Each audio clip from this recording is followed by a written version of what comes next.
आऊज़ु बिल्लाहि मिनश्शैतानिर्रजीम बिस्मिल्लाहिर्रहमानिर्रहीम। सूरा अल-आराफ 14वें रुकू दा निचोड़।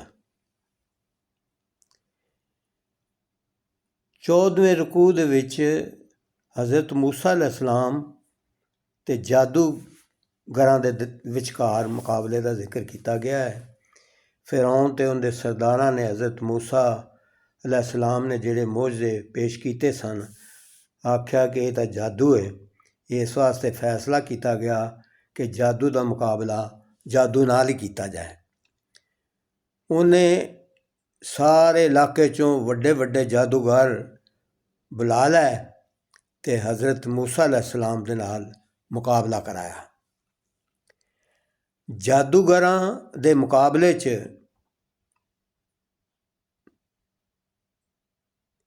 ਇਹ ਹੋਇਆ ਬਈ ਉਹਨਾਂ ਨੇ ਆਪਦੀਆਂ ਲਾਠੀਆਂ ਤੇ ਰੱਸੀਆਂ ਸੁੱਟੀਆਂ ਤੇ ਲੋਕਾਂ ਨੂੰ ਇੰਜ ਲੱਗਾ ਨਜ਼ਰ ਆਇਆ ਕਿ ਜਿਵੇਂ ਰੀਂਗਦੇ ਹੋਏ ਸੱਪ ਨੇ।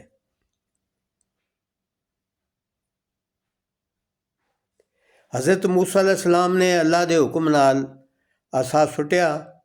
असा सचमुच का बहुत वड्डा अजदहा बन गया तो जादूगरां दियां लाठियां ते रस्सियां नूं निगल गया। जादूगर समझ गए भी ये जादू नहीं हो सकता, क्यों जे जादू दे फन की वो इंतहा नूं जानते सी। वो बहुत बड़े माहिर सन जादू दे, उन्होंने वाकफ सन ते इस वास्ते वो समझे कि ये नहीं जादू हो सकता। और हक उन्होंने ते खुल के सामने आ गया। वो बगैर सोचे समझे इंतज़ार किते सजदे विच डिग पै। उन्होंने हज़रत मूसा ते हज़रत हारून दे रब उत्ते ईमान लियान दा ऐलान कर दिता। फिरौन ने उन्होंने ईमान लियान दी सूरत विच उन्हां दे हथ पैर कट्टन ते उन्होंने सूली चढ़ाने की धमकी दी। जादूगरां ने आख्या हुण असीं हक तो नहीं मुड़ सकते।